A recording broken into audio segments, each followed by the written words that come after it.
Skip Bayless, Molly, I'm going to tell you it's owner Jim Irsay. And that's because of the personnel that he's put in place or has allowed to be put in place. The finger points directly at his doorstep. If he were a guy that just cut the check and minded his own business and left football up to the football guys, then I would point to finger at Grigson and Chuck Pagano. But he appears to be hands-on. He appears to be cognizant of the personnel that is picked. He's clearly intimately involved to the point where he would be in the locker room after the game. He would be arguing with Grigson. Lord knows what he has said to Coach Chuck Pagano. The list goes on and on. But let's be very, very clear. The Colts are an absolute mess. And don't think for 1 second that the guy who's one of the biggest supporters of Andrew Luck, that would happen to me, Skip, that I'm not in any way absolving him from his doldrums. This guy has played in 5 games. He has thrown 8 interceptions, 2 included yesterday. They are 1-4 without him. I'm sorry, with him, okay? The other 2 victories they have are without him. They are winless against everyone outside of the weak and depleted and the embarrassingly inept AFC South. Then you take into account the personnel. You've got this guy, Costanzo. He is your left tackle, Skip Bayless. I'm just looking at some of the stuff here in terms of the amount of penalties. 5 holding penalties, 3 false starts, holding, false starts, whatever the case may be. This is a guy you gave $42 million to. He's your left tackle. He ain't getting it done. Andrew Luck ain't getting it done. Andre Johnson has had only 1 good game this year. Frank Gore isn't resonating nearly as much as we thought that he would. Trent Cole, who you acquired, he doesn't have a single sack for you. Harriman, your offensive lineman that you brought in, was benched after 2 games and was on the sideline in street clothes yesterday. Veterans who were brought here at an exorbitant amount of dollars, I might add, to make huge contributions, are making literally close to none. And if your veterans can't produce for you, what level of leadership can they provide for you? Because if they were paid to come here and make a contribution and be veterans, we all know you can't lead men if they're looking at you and saying, well, what the hell are you doing? That can't happen. So when you look at it from that perspective, it's an absolute mess. Of course, Andrew Luck is primarily responsible as a player on the field. Of course, Chuck Pagano is primarily responsible because his post-game pep talks clearly ain't working, okay? We understand that. And then you got undefeated Carolina and Denver coming up on your schedule, which doesn't look good for the Colts. But ultimately, I have to look at Grigson and the personnel that he's brought in play, and I have to believe if he went out there and got these age-old veterans, Skip, it had to be because the owner sat up there and said, we need some veterans to go along with the youth and an Andrew Luck, a Fleener, Dwayne Allen, and these boys. We need some veterans up in here, and the owner had something to do with it. I would say to you, Irsay and Grigson, definitely Grigson, but I got a feeling Irsay might have been in his face telling him what he wanted done. And that may have influenced some of the decisions that he made. I could be wrong about that part. It could be all on Grigson, which is why the owner was in his face yesterday in the locker room, according to the reports. But I'm inclined to believe that Irsay had something to do with the personnel that Grigson brought on board. I will agree with you. The Colts seem to have a meddling owner who obviously had his own off-the-field issue that he's dealing with. You know where I'm going to go with this. Whatever responsibility we're talking about, whatever blame we're talking about, starts and finishes with the franchise quarterback, Andrew Luck. This has been a pet peeve of mine, the premature coronation of Andrew Luck on this show for 3 years, not 2, but 3 years. Just show me, Andrew. I got nothing against you. If you show me, I will tell the world you are that guy. You're Andrew Luck, as in first ballot Luck Hall of Famer.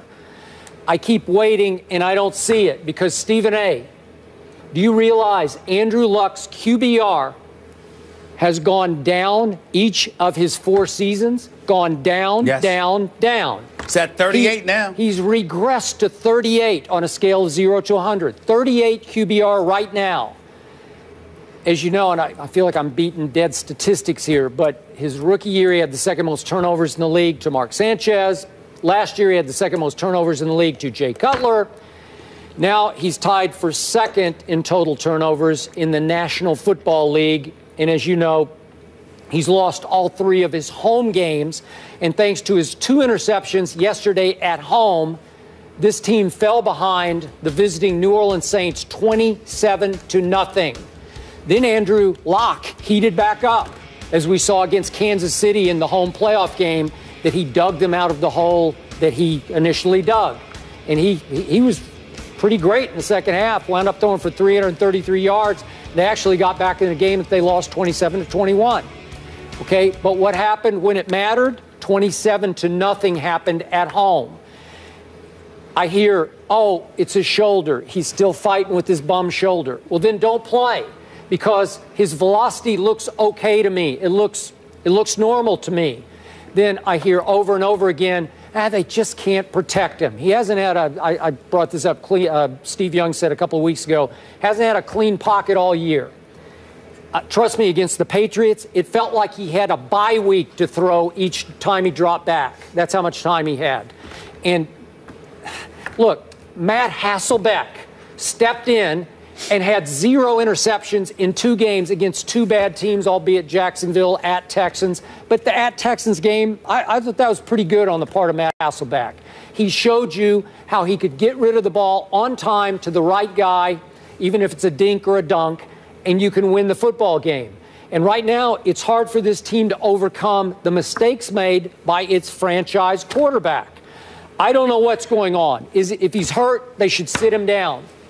But the problem is, as you well know, they're in such, this is the big benefit of Andrew Luck. He's in such a bad division, and has been for all 4 years.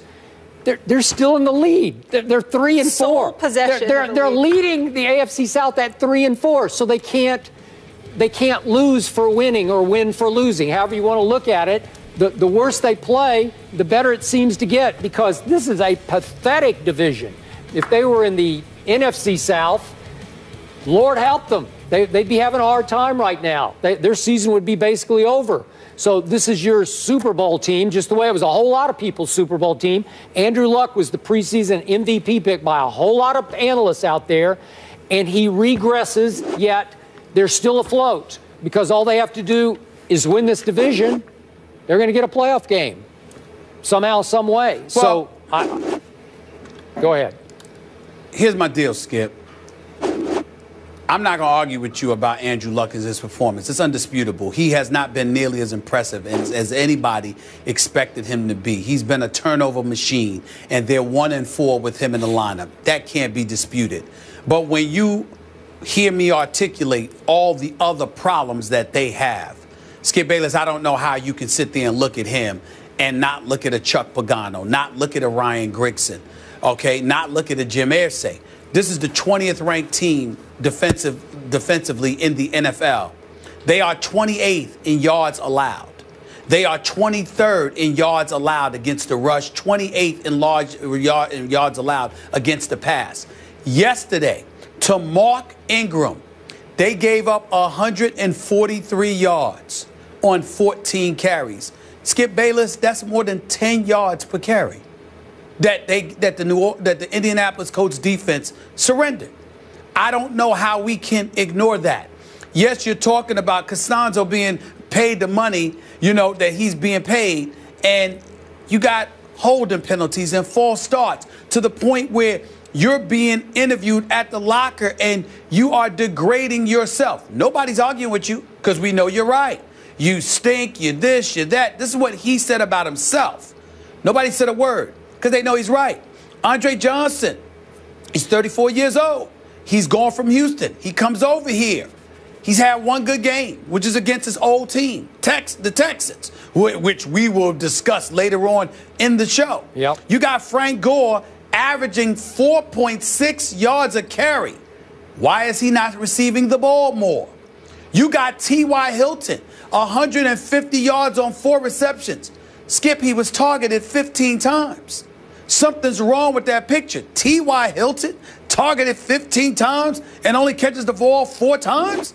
Something's wrong with that picture. I'm simply saying to you, Andrew Luck, without question, can play better. He should play better. I don't see something physically deficient about him. I don't see his IQ having diminished in any way. Something just doesn't seem to be clicking. And when you've got Harriman's being benched, and you've got, when you've got Trent Cole doesn't have a sack on the entire season, when you see the different areas all over the place where the problems are taking place, that's not the quarterback. The quarterback could help alleviate it. He could help negate and offset it. And the fact that Andrew Luck is not doing so is definitely an indictment against him. He's in his 4th year, been a divisional player, a wild card divisional player of AFC Championship game. Damn it, he was progressing until this year. Don't know what happened. But it is clear that the problems are all over the place. And if you're Irsay, I mean, he might be a part of the problem, but we all know that you can't fire the owner. So I really believe that somehow, some way, we may see a potential house cleaning in the making. Because you might have to get rid of a whole bunch of people. And I'm not advocating that Grigson be fired or that Pagano be fired. I'm simply saying it looks possible, because that usually happens when there are problems everywhere. And the Colts have problems everywhere.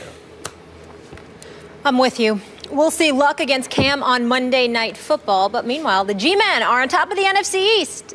But is it still anyone's division to take? Will New York hold off their division rivals when all is said and done? Eric Allen is in the house. He'll offer some insight when we return. Stay here.